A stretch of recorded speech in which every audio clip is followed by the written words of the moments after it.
Hey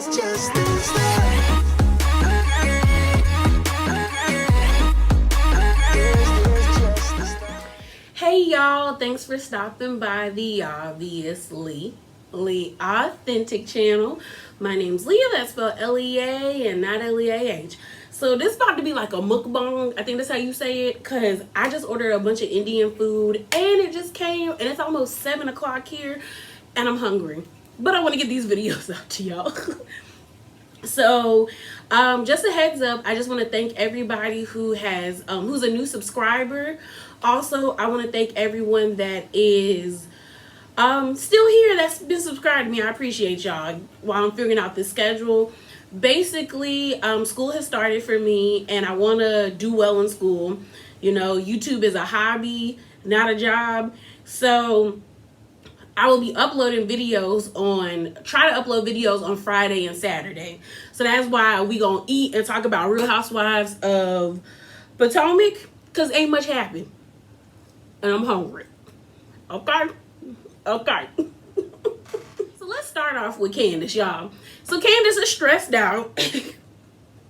You know, she's trying to get ready for a freshman album. She's also trying to do her acting career. You know, acting, the album, the kids are there, she's in grad school, and all of this is happening. So she want to go to Williamsburg, and I'm just kind of like, Williamsburg is lame. But this is also one of the reasons why I enjoy Real Housewives of Potomac, because I am from the area. Like, when I was younger, like middle school / kind of elementary school, we lived in Chesapeake, Virginia. So Chesapeake and Williamsburg is not that far. Like, we would go to Williamsburg, like, for fun, because Williamsburg has Busch Gardens, or the European Busch Gardens, because the African one's in Florida. Water Country USA and Great Wolf Lodge, and then they also have really nice outlets. But other than that, like, you just don't be going to Williamsburg just to go to Williamsburg. Like, you just don't. And the part about it that is like weird to me was like, I was with Giselle. Like, the only time we went to Williamsburg, and Williamsburg is very rural. It's very much like a retirement town. But honestly, y'all, the only time we went to Williamsburg, if I wasn't with my parents to do like leisurely activities, it was for school. And that's because it's old, they have a lot of like reenactments. But just to go is lame. So Candace don't invite Ashley. And Chris is kind of like, maybe you should extend the olive branch and stuff. But I'm like, for why, Chris? And everyone always tries to act like coy, like they don't understand why Candace don't like Ashley. And it doesn't even have to stem from her writing like a character statement in the defense of Monique and trashing Candace's character. Ashley has always tried to belittle Candace, because Ashley feels like she's more than Candace. And I don't know if it's because of like, she feels like she had it a lot harder when she was younger, so she understands the game. I don't know. But Ashley has never liked Candace, and Candace never liked Ashley. So we can stop acting like we don't understand why they don't like each other. I think that's so stupid. It's stupid. So, like I said, she don't want to invite Candace. No, Candace doesn't want to invite Ashley. So what? But listen to Ashley. She has baby Dylan. Things seem to have went well. I'm happy for her. The little boy is cute. It was cute to see Dean be like wave at his little brother. Like, he's happy. I know when my mom had my sister, because I'm the oldest, my mom likes to tell this story all the time about how I didn't want to be around her. Like, when she would call for me, I would go to my dad, because I felt some type of way about her bringing my little sister home. But yeah, I just think, but it was cute. I'm happy that he's excited to have a little brother. I think that's great. But we see Giselle, and Giselle comes to start the mess. Here's my thing. I don't get why everyone's always like, the Green Eye Bandits, Giselle and Robin are the worst, when it's really Giselle and Ashley that be really starting the most problems. Like, Giselle and Ashley have some type of like pact to where they can be like, they can talk ish about everybody else, but they won't talking about each other. Like, it's some weird like sister relationship. But they bring up Wendy, they bring up Mia, and they also bring up Candace's trip. So Giselle, being wrong, invites Ashley to the trip when I'm like, you're not the hostess of the trip, so you shouldn't be inviting nobody. I don't like when people do that. That's wrong. But Ashley says she down. She only gonna come for one day because, like Candace said, her coochie is healing. She just had a baby. And then she brings up Mia and how, like, Mia came to say sorry and they want to get to know Mia without Karen, which is understandable. And then they bring up Wendy. And, you know, Giselle talks about the rumors. So here's my thing. I remember reading them rumors and I didn't think they were really true. Even though you can't put anything past anyone, no one ever produced proof of this side baby and this white lady that was supposed to be Eddie's affair, like his mistress. No one ever produced it. And I'm like, if this was something that was for real,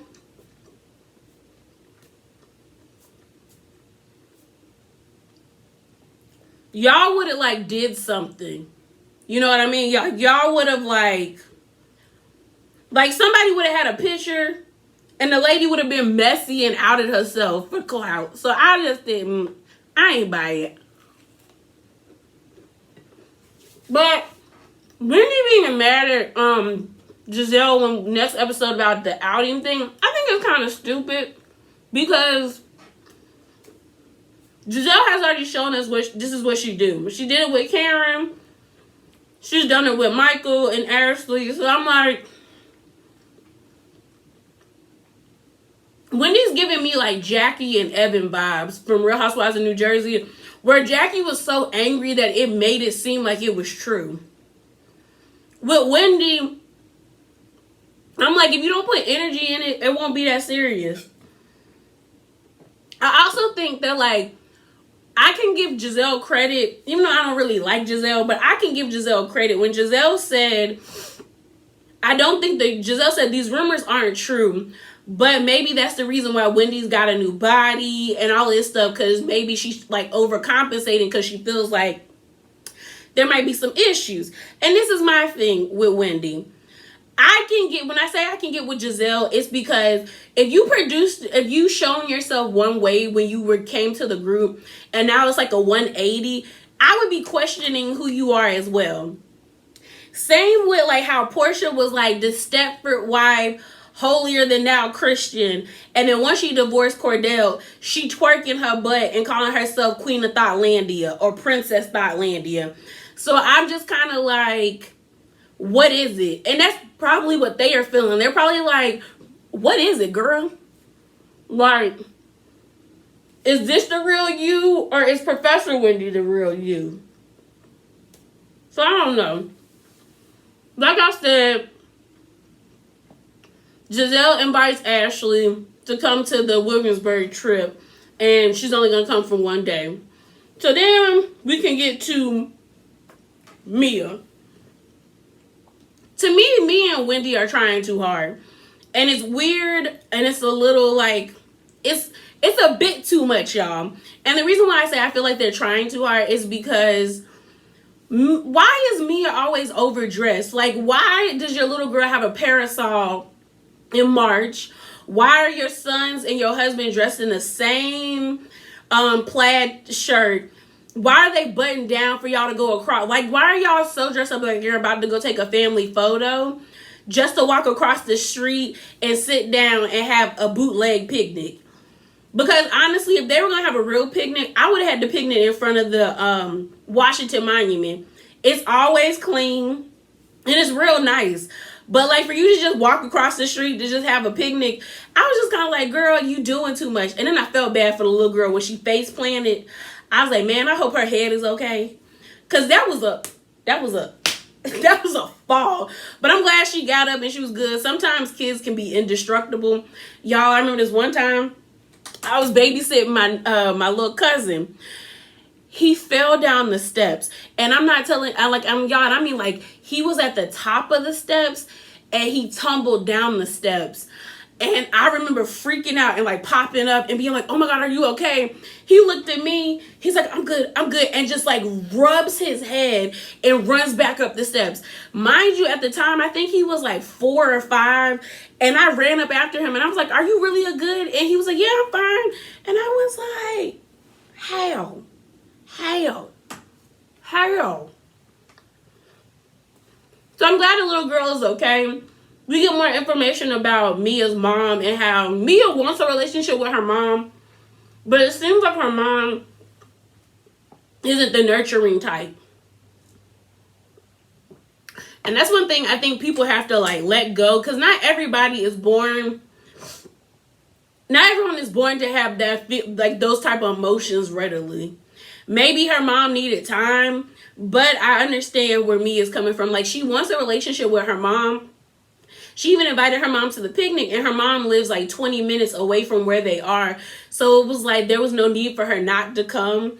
And she just says that like maybe, and Gordon says maybe you remind her of your father, and Mia says she's more like her dad, but her mom was madly in love with her father, and when he passed away, I guess she's never recovered.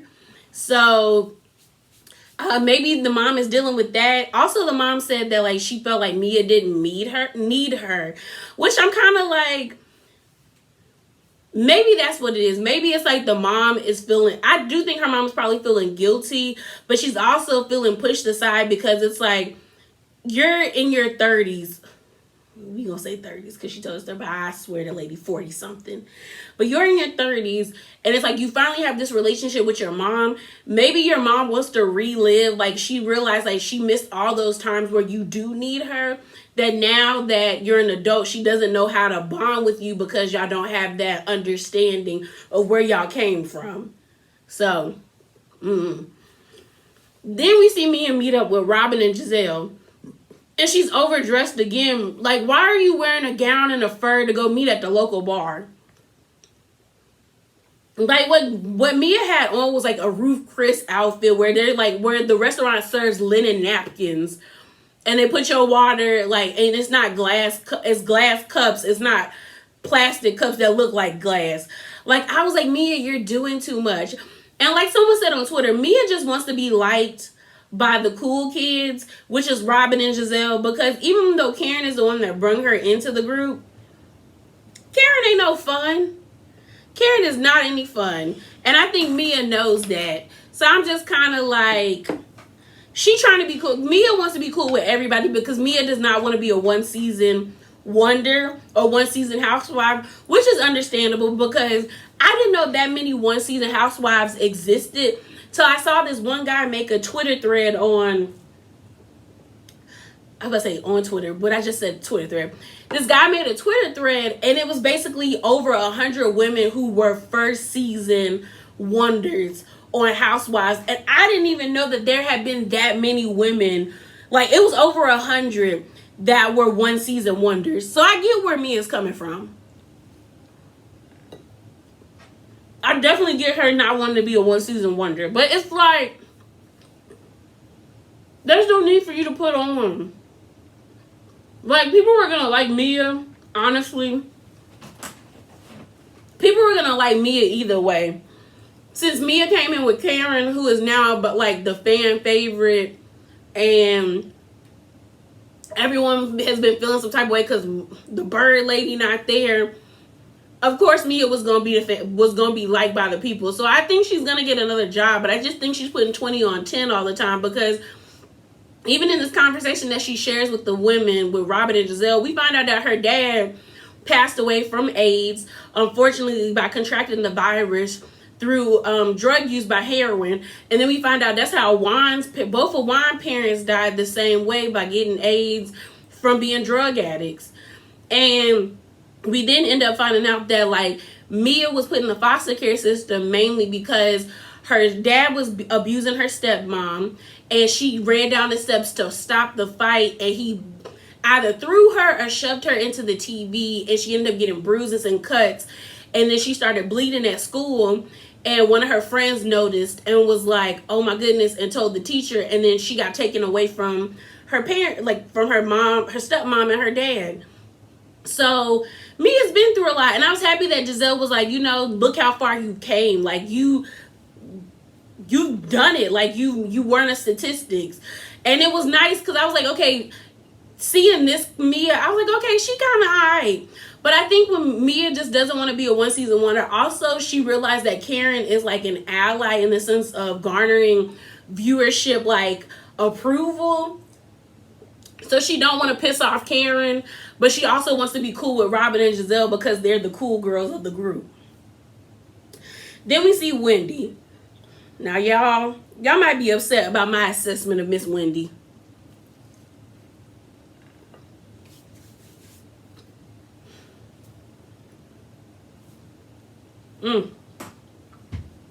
That's some good summer. My bad. I'm so hungry. I've been so hungry all day, y'all. So, Wendy is like at home. She's, I think, recording a lecture or maybe a speech. And her kids keep interrupting her. Which, this is my thing about that. My mom also teaches, and my dad is, works in IT, but he works from home. Because all of this. But this is my thing. When my mom or my dad are like in a meeting, or if my mom is teaching, they normally put like a blanket up, or they just tell everyone, could they please stand up, go up, stay upstairs, or be as quiet as possible when you come downstairs whenever I go to their house. And with Wendy, it's like, I don't get why Wendy just couldn't put a sign that like mommy's working, or like classes in session, please, like, be quiet. It was just a bit much, and it was like a lot, because I'm like, as big as Wendy's house is, I know Wendy could have went and filmed or recorded that lecture like in the basement if they have a basement, or outside and just did the green screen thing where you put a fake background. It was too much. It was so chaotic, and I was just like over it watching the scene. But we end up seeing her talk to Eddie.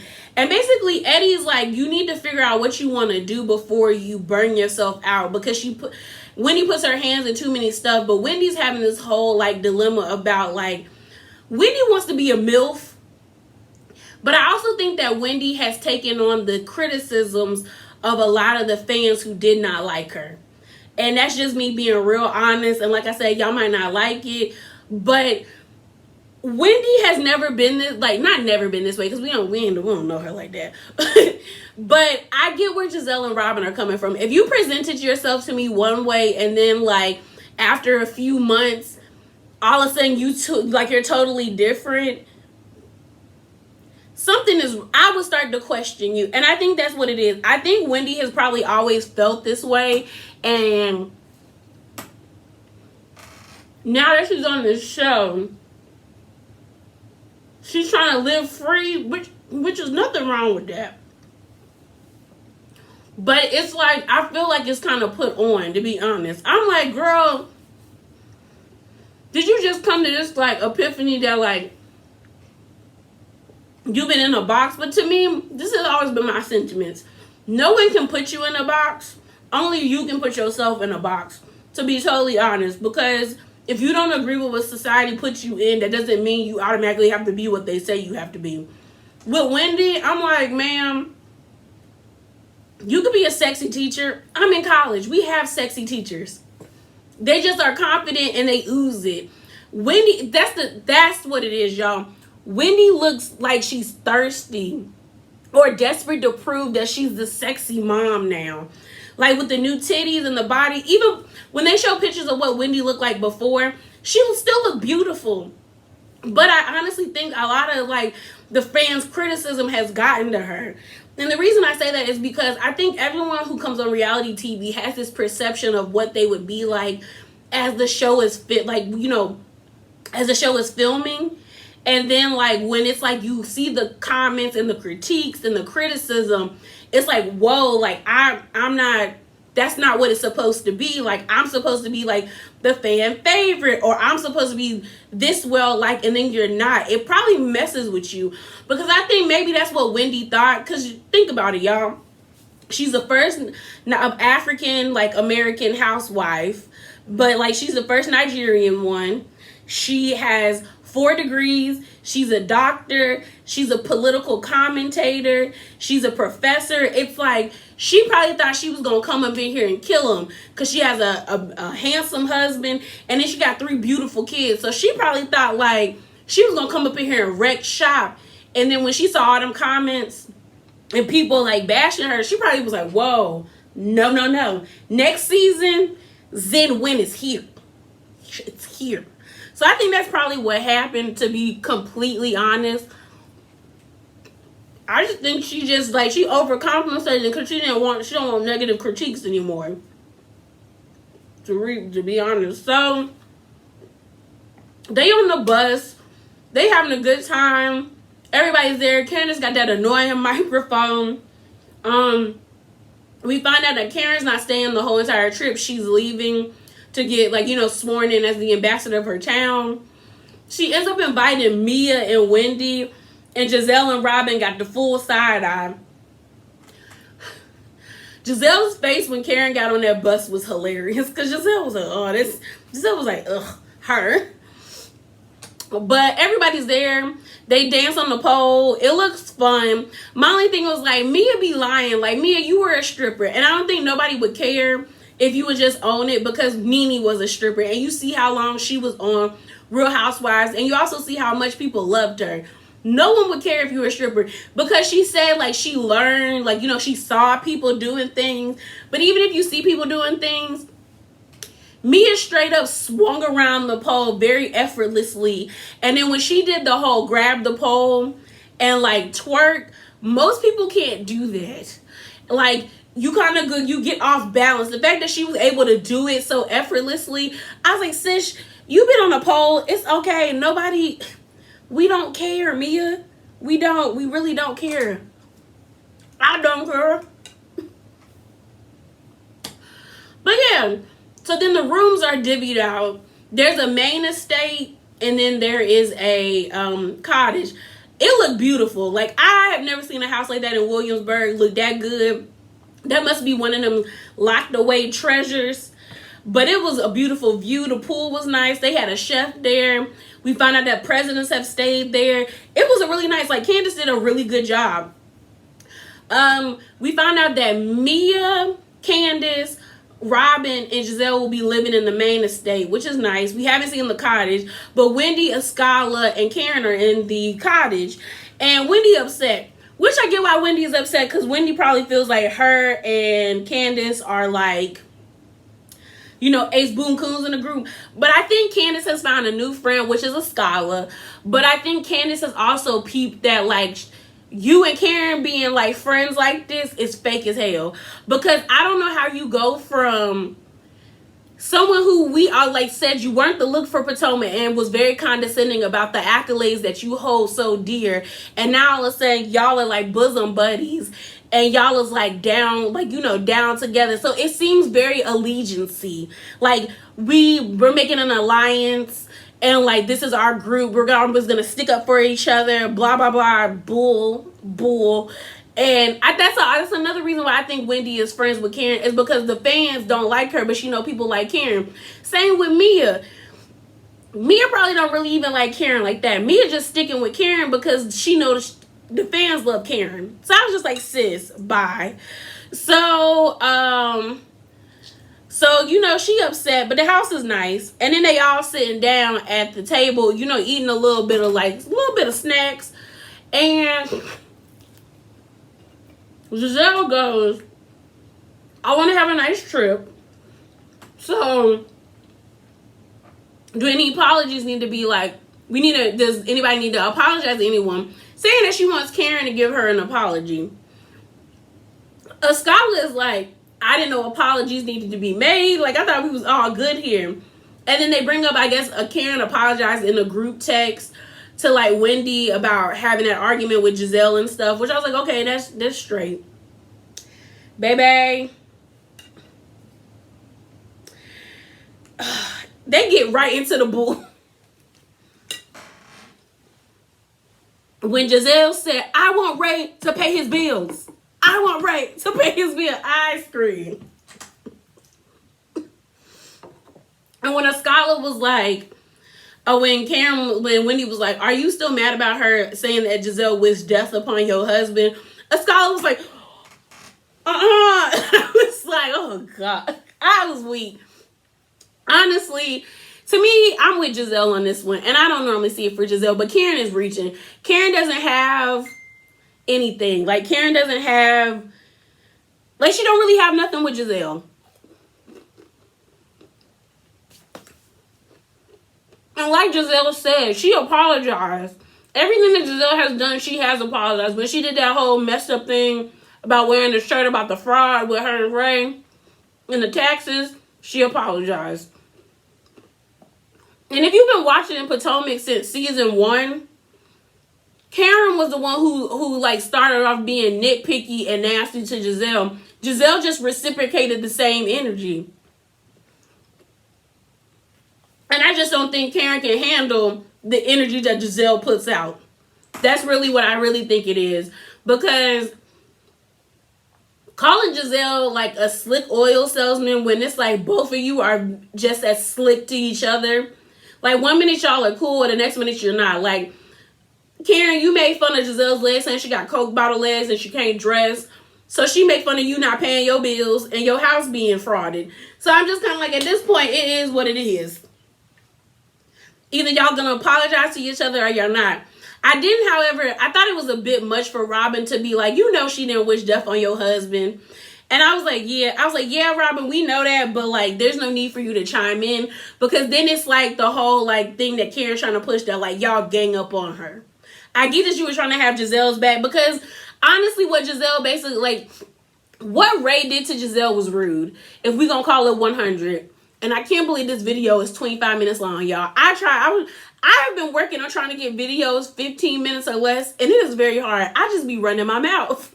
But like I said, what Giselle said about Ray was not her wishing death on him. She basically said before all her beauty phase, Ray will be dead, which is probably true, because Ray is like 80-something. Like, Karen, you married an old man. Like, stop with the shenanigans, man. Stop. But yeah, y'all, that's it. That is all. I hope y'all like this whole little mukbang thing. I just, like I said, y'all, it's basically 7-something here, and I've been hungry all day since I got out of class. But like I said, remember to be bravely authentic. Drop down in the comments below and let me know how you feeling about this episode, what you want to see to come. And remember, I want to read comments. Y'all, send me some comments. Come on now. But yeah, y'all, again, remember to be bravely authentic, and I'm out. Deuces.